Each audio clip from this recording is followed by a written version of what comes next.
नमस्कार। राज्य शिक्षा शोध एवं प्रशिक्षण परिषद बिहार पटना में आप सभी का स्वागत है। प्यारे बच्चों, आज हम लोग वर्ग 5 में चल रहे हैं और आपकी हिंदी की पाठ्य पुस्तक से एक पाठ को देखेंगे।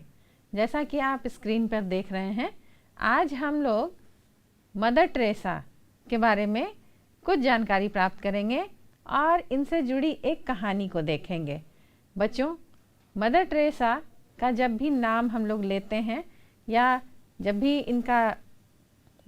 भी इनकी तस्वीर हम देखते हैं तो एक बहुत ही पवित्र हृदय और सेवा भाव वाली महिला का चित्रण हमारे मन में हो जाता है, क्योंकि इन्हें इनके कामों के लिए और इनके उन कामों के लिए जिसके लिए इन्हें पूरे विश्व में याद किया जाता है, वो हैं कि गरीबों, असहाय, कुष्ठ रोगियों और अनाथ बच्चों तथा बहुत असाध्य बीमारी से पीड़ित लोगों की सेवा के लिए इनका नाम लिया जाता है, इन्हें याद किया जाता है। और ये सिर्फ सेवा ही नहीं, इनके हृदय में उन लोगों के प्रति इतना ज़्यादा प्रेम भाव और बिना किसी भेदभाव के, बिना किसी घृणा के ये उन रोगी दुखियों की सेवा भी अपने हाथों से करती थीं, जिन्हें कोई देखना छूना भी नहीं चाहता था या जिन्हें छूना और जिनकी सेवा करने में लोग संकोच करते थे। वैसे लोगों को भी इन्होंने चिकित्सा और जितने भी जीवन के लिए ज़रूरत की चीज़ें होती हैं, वो सारी चीज़ें उन्होंने उपलब्ध करवाई। जैसे जो लोग अनाथ हैं, जो बच्चे अनाथ हैं, उनके लिए उन्होंने एक पालना घर भी खोला था।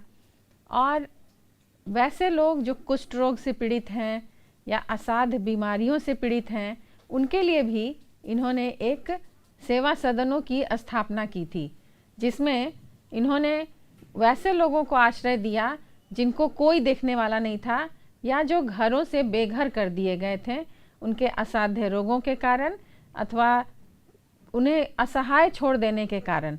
बच्चों, इस तरह से मदर टेरेसा ने समाज के वैसे परिष्कृत लोगों को अपनाया जिन्हें उनके घर वालों ने, समाज ने और हर किसी ने उन्हें अकेला छोड़ दिया था। तो जिनका कोई नहीं था, उनके लिए हमेशा मदर टेरेसा भगवान के रूप में और एक बहुत ही सच्चे साथी के रूप में हमेशा उनकी सेवा करती रहीं। 18 साल की उम्र में ये भारत आईं और इन्होंने स्वेच्छा से यहाँ की नागरिकता प्राप्त की और सबसे पहले इन्होंने कोलकाता में पढ़ाना शुरू किया था। ये एक शिक्षक के रूप में पहले आईं। बाद में इन्होंने पूरी मानवता की सेवा के लिए अपना पूरा जीवन समर्पित कर दिया और उस समय से इन्होंने एक मिशनरी ऑफ चैरिटी की स्थापना की, जहां वो उन्हीं सब लोगों को आश्रय देती थीं, उनके घावों को साफ करती थीं, उनकी सेवा करती थीं और उनके लिए एक अच्छा माहौल तैयार करती थीं ताकि वो जीवन जी सकें।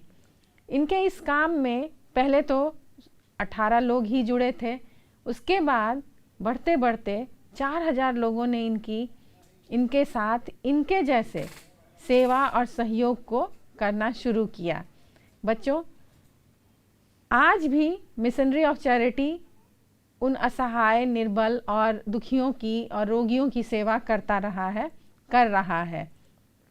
इनका जन्म 1910 ईस्वी में मैसिडोनिया में हुआ था। बच्चों, पृथ्वी पर इनके जैसी फिर कोई दूसरी नहीं हुई। इन्होंने जो कार्य किए उसे आज भी पूरे विश्व में याद किया जाता है और इन्हीं से जुड़ी एक कहानी आज आप लोग सुनेंगे, देखेंगे और महसूस करेंगे कि इनके हृदय में कितना प्रेम था मानवता के लिए और रोगी, दुखी, असहाय लोगों के लिए। तो चलिए, आज हम लोग पाठ 9 में देखेंगे इनकी कहानी, इनके जीवन से जुड़ी कहानी। चलिए। बहुत साल पहले की बात है। एक बार अमेरिकी अधिकारी कैनेडी ने भारत में स्थित सेवा शिविरों का दौरा किया। एक शिविर में उन्होंने देखा कि एक रोगी उल्टी, दस्त और खून से लथपथ पड़ा था। एक महिला पूरे मन से रोगी की सेवा और सफाई में लगी थी। यह दृश्य देख कैनेडी की आंखें खुली की खुली रह गई। उन्होंने महिला की तरफ हाथ बढ़ाते हुए कहा, क्या मैं आपसे हाथ मिला सकता हूँ? महिला अपने हाथों को देखकर बोली, ओह अभी नहीं, अभी ये हाथ साफ नहीं है। कहने का अर्थ है कि जब वो रोगी दुखियों की सेवा करती थी तो पूरे मन से करती थी और वो ये नहीं देखती थी कि वो गंदे हैं या उनसे घिन आ रही है या घिनौने हैं। वो इन सभी बातों से परे पूरे मन से सेवा भाव में लगी रहती थी। और इसे देखकर महान कैनेडी जो भारत आए थे उन सेवा शिविरों का दौरा करने, उन्होंने देखा कि इतने मनोयोग से एक महिला कैसे ऐसे लोगों की सेवा कर सकती है। तो जब उन्होंने देखा तो उन्हें बड़ा आश्चर्य हुआ और उन्होंने ये महसूस किया कि ये कोई महान महिला, बहुत ही मतलब ये कोई साधारण महिला नहीं है, ये बहुत ही महान व्यक्तित्व हैं। और उन्होंने उनसे हाथ मिलाने की इच्छा जाहिर की, मगर उन्होंने कहा कि नहीं, मेरे हाथ तो गंदे हैं। तो उन्होंने कहा कि नहीं, ये हाथ गंदे नहीं हैं। देखिए, नहीं नहीं, इन्हें गंदा कहकर, कैनेडी बोल रहे हैं कि नहीं नहीं, इन्हें गंदा कहकर इनका अपमान मत कीजिए, ये बहुत पवित्र हैं, इन्हें तो मैं अपने सिर पर रखना चाहता हूँ। यह कहते हुए कैनेडी ने उनके हाथ को अपने सिर पर रख लिया। ये पवित्र हाथ मदर टेरेसा के थे, जो सचमुच गरीब, असहाय, रोगी, अपाहिज आदि लोगों की माँ थीं। बच्चों, मदर टेरेसा इन सभी लोगों के लिए देवदूत से कम नहीं थी। उन्होंने पूरे मन से और पूरी श्रद्धा भाव से ऐसे लोगों की सेवा की, ऐसे लोगों को आश्रय दिया जिनका कोई भी नहीं था, या समाज में जो बिल्कुल भी परस्कृत थे, जिन्हें कोई पसंद नहीं करता था अपने घर में रखना या अपने आसपास भी रखना। तो और जो अनाथ बच्चे थे उनके लिए भी इन्होंने बहुत सारे कार्य किए और उनको एक नई दिशा दी जीवन की, जिसके कारण वो आगे बढ़े, पढ़े लिखे और आगे बढ़े और उनको एक माँ की तरह उन्होंने पाला। बच्चों देखिए फिर आगे क्या हुआ। हम लोग मदर टेरेसा के बारे में कुछ जानते हैं।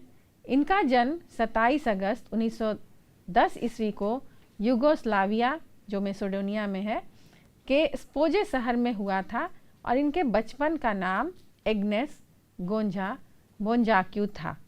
माँ का नाम ड्रानाफिल तथा पिता का नाम निकोलस था। बच्चों, ये हमारे देश की नहीं थी, फिर भी जब वो भारत आई तो यहीं की होकर रह गई और जीवन पर्यंत उन्होंने ऐसे ही लोगों की सेवा की, सेवा का भाव रखा और पूरे विश्व में प्रसिद्ध हुई। और बहुत सारे जगहों में जहाँ भी ये जाती थी, इनको इनके सेवा भाव के लिए और इनके पवित्र हृदय के लिए जाना जाता था। चलिए आगे देखते हैं। बचपन से ही इनके मन में सेवा का भाव था, इसी कारण इन्होंने नन बनने का निश्चय किया। 1928 में वे दार्जिलिंग के लोरेटो कॉन्वेंट में शिक्षिका बनकर भारत आईं। 1929 ईस्वी में इन्होंने कोलकाता के सेंट मैरी स्कूल में पढ़ाना शुरू किया। सबसे पहले ये शिक्षिका बन के ही कोलकाता आई थी। फिर उन्होंने वहाँ की जो झुग्गी झोपड़ियों और स्लम जैसे बस्ती में रहने वाले लोगों को देखा, उनके दुख दर्द को देखा और बीमारी और लाचारी, अनाथ बच्चों को देखा। तो फिर उन्होंने सोचा कि इन लोगों के लिए कुछ करना चाहिए और तब उन्होंने वहीं कलकत्ता में मिशनरी ऑफ चैरिटी की स्थापना की और वहाँ अपने कार्यों को जीवन पर्यंत जारी रखा। आइए आगे देखते हैं। बाद में वे इसी विद्यालय की प्रधान शिक्षिका बन गईं। गरीबों, असहायों, रोगियों को देखकर इनका दिल सेवा के लिए मचलता रहता था। आखिरकार 1948 ईस्वी में इन्हें विद्यालय छोड़ने की अनुमति मिल गई। अब उन्होंने अपना जीवन दुखियों, गरीबों, कुष्ठ रोगियों आदि की सेवा में लगा दिया। अब पूरी दुनिया में इनकी पहचान मदर टेरेसा के रूप में हुई। इन्होंने नीली किनारी वाली, जैसा कि आप चित्र में भी देख रहे हैं बच्चों, नीली किनारी वाली सफ़ेद साड़ी पहनना शुरू कर दिया।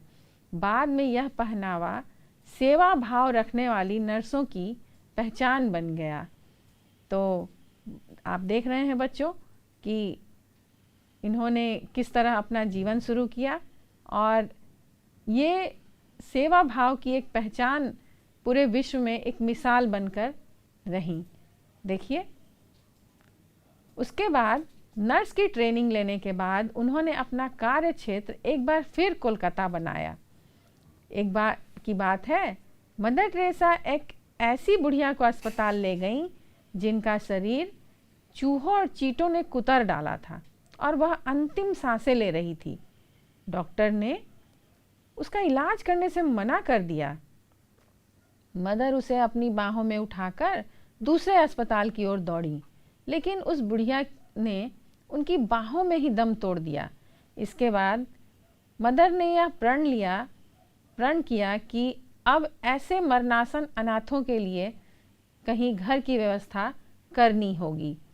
बच्चों, इस तरह से उनके मन में ये एक भाव जगा कि जहाँ जिनकी कोई भी सेवा नहीं करता, जिन्हें कोई छूना पसंद नहीं करता, जिन्हें कोई इस तरह के रोगियों को इलाज करना नहीं चाहता, वैसे लोगों के लिए मैं एक जगह बनाऊंगी। और यही एक प्रेरणा थी जिसके बाद उन्होंने वो मिशनरी ऑफ चैरिटी की स्थापना की। आगे देखिए, इसलिए कोलकाता में ही उन्होंने निर्मल हृदय नामक घर की स्थापना की। यह घर क्या था? एक जीर्ण शीर्ण कमरा था। यानी कि जब उन्होंने शुरुआत किया था तो ये बहुत दयनीय स्थिति में था, लेकिन उन्होंने शुरुआत कर दिया। उसमें 2 पलंग रखे गए थे। जब कभी भी उन्हें कोई असहाय, लावारिस और बीमार व्यक्ति दिखता था, वे उसे निर्मल हृदय संस्थान में ले आती थी। यहाँ स्नेह, सहानुभूति एवं प्यार के साथ साथ उनकी सेवा और उपचार करती थी। कार्य एवं सेवा के विस्तार के साथ उन्हें खूब प्रसिद्धि प्राप्त हुई और वर्ष 1950 ईस्वी में उनकी संस्था को मिशनरी ऑफ चैरिटी की मान्यता मिल गई। आपने देखा बच्चों कि शुरुआत उन्होंने बहुत ही थोड़े और सीमित संसाधनों में किया, लेकिन इनका जो सेवा भाव की भावना थी और ये पूरे मनोयोग से, पूरे मन से इस कार्य को करती रहीं, उसी में लगी रहीं और उसके बाद इनकी जो संस्था थी उन्हें मान्यता मिली। देखिए, मदर टेरेसा ने शिशु सदन, प्रेम घर और शांति नगर की भी स्थापना की। शिशु सदन जहां अनाथ बच्चों को पाला जाता था, प्रेम घर जहां असहाय रोगियों को लाया जाता था, शांति नगर की भी स्थापना की गई। मदर टेरेसा ने अपने कार्यों को खुद किया, यानी वो सभी कार्यों को अपने हाथों से करती थी, जिससे दूसरे लोगों को भी प्रेरणा मिलती थी और दूसरे लोग भी इससे प्रेरित होते थे कि हमें भी ऐसा करना चाहिए। रोगियों का मल मूत्र, घावों की सफाई भी वे खुद करती थीं। ये काम उन्हें काफ़ी आनंद देता था। इनके कार्यों से प्रभावित होकर भारत सरकार ने इन्हें भारत रत्न से सम्मानित किया। नोबेल पुरस्कार, जो दुनिया का प्रसिद्ध पुरस्कार है, यह भी उन्हें प्राप्त हुआ। बच्चों, इन सभी पुरस्कारों के अलावा और भी बहुत सारे पुरस्कार अलग अलग देशों से भी इन्हें प्राप्त हुए। मतलब हमारे देश का जो सर्वोच्च पुरस्कार है वो भी इन्हें मिला, लेकिन विश्व में जहाँ जहाँ भी ये गईं, वहाँ वहाँ इनके कार्यों को देखकर, इनके कार्यों के कारण बहुत सारे पुरस्कार इन्हें मिले। और जब भी इन्हें पुरस्कार में कोई धनराशि मिलती थी, ये पूरी धनराशि अपने उस मिशनरी ऑफ चैरिटी और जितने भी इन्होंने घर की स्थापना की थी उन सभी में ये लगाती थी। उन असहाय, गरीब, बीमार लोगों की सहायता के लिए ये अपने पूरे पुरस्कार की राशि को दे देती थी। आगे देखिए, सेवा, शांति, भाईचारा, परोपकार आदि की रोशनी मदर टेरेसा 5 सितंबर 1997 को हमें छोड़कर स्वर्गवासी हो गई। आज माँ हमारे बीच नहीं है, मगर उनकी यह उक्ति हम सभी के लिए प्रेरणा स्रोत है। उन्होंने बहुत सारी ऐसी बातें कही हैं बच्चों, उनमें से एक उक्ति ये है, उन्होंने कहा कि आपको विश्व में जहाँ कहीं भी दुखी, रोगी, बेसहारा, असहाय आदि लोग मिले, वे आपका प्यार पाने के हकदार हैं, उन्हें आपकी मदद चाहिए।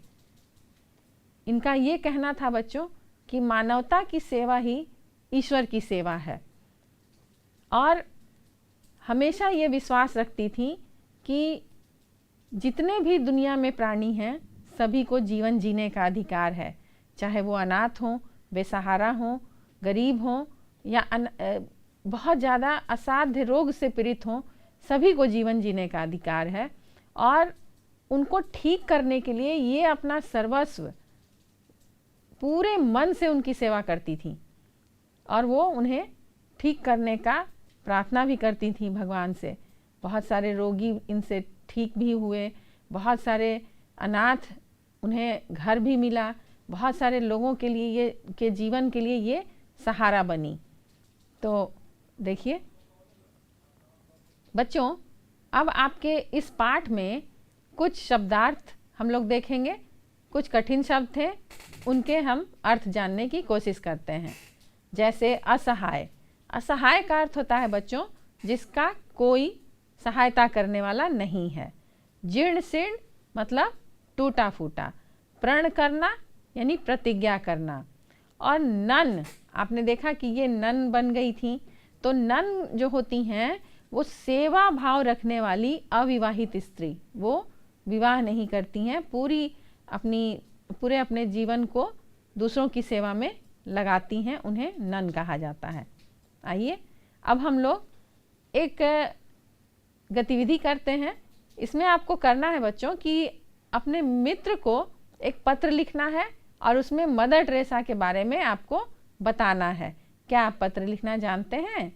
तो चलिए शुरू कीजिए और देखिए हमने क्या लिखा है। आप भी इस तरह से अपने दोस्तों को पत्र लिख सकते हैं, लेकिन इस पत्र में आपको लिखना है मदर टेरेसा के बारे में।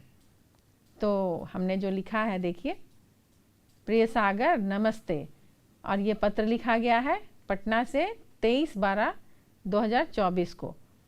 तो कुशल पूर्वक रहकर कुशलाभिलाषी, यानी कि मैं आपकी कुशलता की कामना करता हूँ। इस पत्र में ममता की मूर्ति मदर टेरेसा के बारे में लिख रहा हूँ। युगोस्लाविया के स्पोजे नगर में जन्म लेने वाली टेरेसा भारत को अपना देश मान जीवन भर गरीब, असहाय, अनाथ तथा रुग्ण भारतीयों की सेवा करती हुई 1997 ईस्वी में स्वर्ग सिधार गई। इन्होंने असहाय, अनाथों, रोगियों के लिए निर्मल हृदय संस्थान, शिशु सदन, घर तथा शांति नगर की स्थापना की थी। इनके कार्यों से प्रभावित होकर भारत सरकार ने इन्हें भारत रत्न से सम्मानित किया और विश्व प्रसिद्ध नोबेल पुरस्कार भी मिला। मदर टेरेसा मानव रूप में प्रेम स्वरूपा देवी थी। मित्र इनका सारा जीवन दुखी जनों की सेवा में संलग्न रहा। धन्य वह देश जिसने ऐसी ममतामयी माँ को जन्म दिया। शेष अगले पत्र में तुम्हारा अभिन्न मित्र राहुल।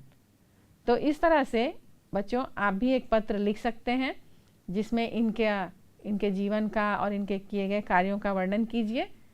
चलिए आगे हम कुछ आपके अभ्यास कार्यों को देखते हैं।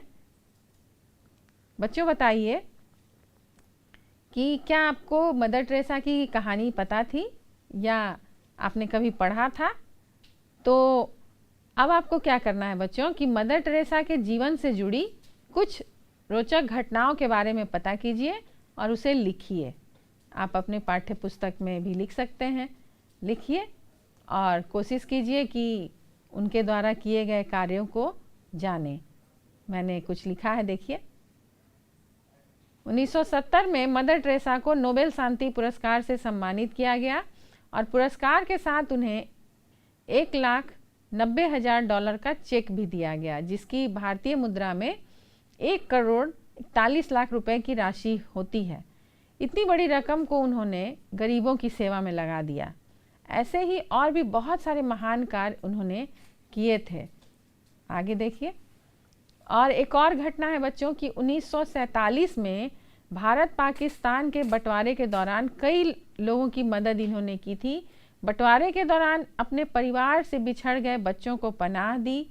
उन सभी बच्चों को एक जगह इकट्ठा कर सभी के लिए प्रबंध किया और इसके बाद से ही मदर टेरेसा ने नीले बॉर्डर वाली साड़ी पहनना भी शुरू किया। बाद में उन्होंने 6 महीने की बेसिक मेडिकल ट्रेनिंग ली थी ताकि ज़रूरतमंद को समय पर उपचार मिल सके। बच्चों, आपको अब पाठ के आधार पर सही और गलत पर निशान लगाना है। अब आप बताइए, हमने अभी मदर टेरेसा के बारे में बातें की और देखा भी, तो बताइए कि मदर टेरेसा के बचपन का नाम क्या था। देखिए यहाँ लिखा है मारिया था। क्या उनका नाम मारिया था, या वे सेवा भाव के कारण नन बनना चाहती थीं? अब आपको बताना है बच्चों कि कौन सा सही है कौन सा गलत है। उन्होंने नर्स की ट्रेनिंग ली थी। उनका कार्य क्षेत्र कोलकाता था। वे कहती थीं दुखी रोगी आदि आपकी दया के हकदार हैं। शिशु सदन और प्रेम घर इनकी संस्थाएं थीं। तो अभी आपने जो पाठ को देखा है उसके आधार पर आपको सही गलत का निशान लगाना है। देखिए, मदर टेरेसा के बचपन का नाम मारिया नहीं था, तो इसमें आप गलत का निशान लगाइए। वे सेवा भाव के कारण नन बनना चाहती थीं। हाँ। उन्होंने नर्स की ट्रेनिंग ली थी। हाँ, उन्होंने ट्रेनिंग ली थी, आपने अभी देखा है। उनका कार्य क्षेत्र कोलकाता था। बिल्कुल सही। वे कहती थीं दुखी रोगी आदि आपकी दया के हकदार हैं। हाँ, ये भी सही है। शिशु सदन और प्रेम घर इनकी संस्थाएं थीं। ये भी सही है। तो इस तरह से आपने अपने इस अभ्यास कार्य को किया। आगे देखते हैं हम लोग।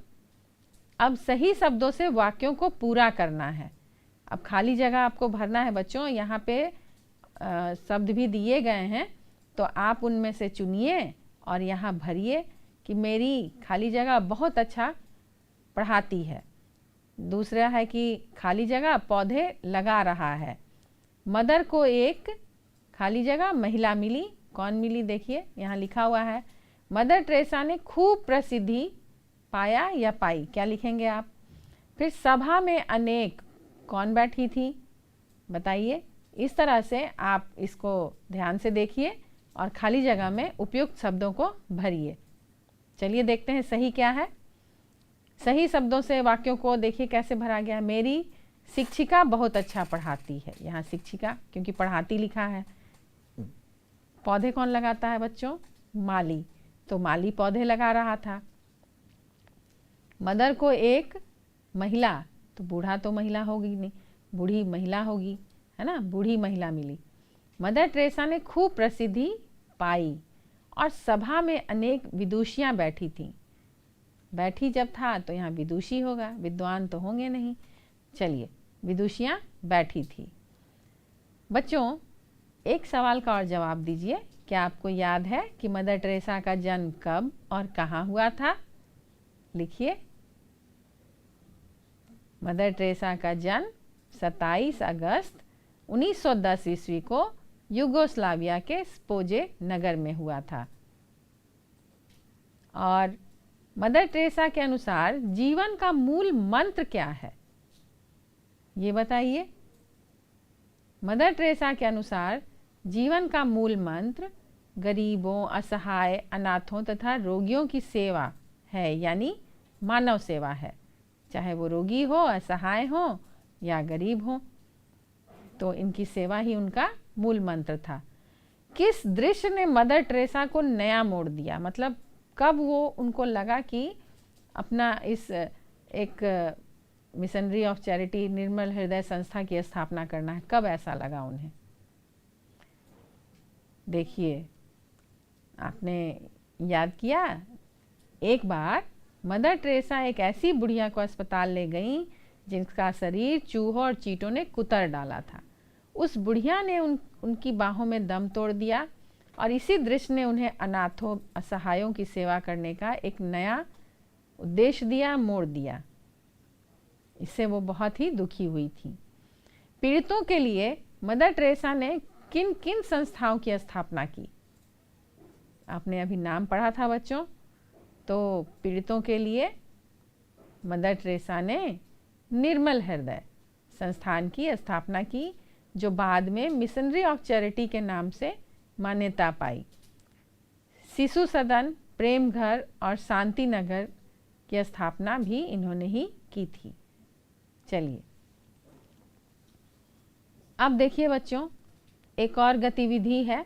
जैसे यहाँ लिखा है वास्तविक, अब शब्द वास्तव में इक लगाकर एक नया शब्द बन गया है वास्तविक, है ना। इसी प्रकार इक लगे हुए कुछ और शब्द लिखिए। तो देखिए कुछ शब्द दिए गए हैं यहाँ। देह प्लस देह जोड़ इक दैहिक, देव जोड़ इक दैविक, और शरीर जोड़ इक है तो शारीरिक होगा, और नगर जोड़ इक है तो नागरिक होगा। तो ये जो हैं कुछ अलग तरह की गतिविधि है, अलग तरह के शब्दों को हमने बनाया। आप इस तरह से और भी बहुत सारे शब्दों को बना सकते हैं। तो बच्चों, आज आपने एक बहुत ही महान विभूति, बहुत ही महान महिला जो विश्व प्रसिद्ध हैं, इनके बारे में, मदर टेरेसा के बारे में आज आप लोगों ने इनके जीवन की एक छोटी सी कहानी को देखा। ऐसी ही बहुत सारी कहानियाँ प्रचलित हैं और बहुत सारी कहानियाँ इनके बारे में लिखी गई हैं और जो बिल्कुल सच्ची हैं। जैसा कि उन्होंने हर किसी के साथ सेवा भाव के से किया है, तो लोगों ने उसे लिखा भी है। तो आप ऐसे ही उनकी और भी बहुत सारी कहानियाँ और घटनाओं को पढ़िए और इनके बारे में और ज़्यादा जानने की कोशिश कीजिए। आज आपने इस अध्याय से जुड़े अभ्यास कार्यों को भी किया, कुछ नए नए शब्दों को सीखा और बहुत सारी जानकारी प्राप्त की। आज की कक्षा में इतना ही बच्चों। हम लोग फिर मिलेंगे एक नए विषय के साथ और बहुत सारी जानकारियों के साथ। तब तक के लिए नमस्कार।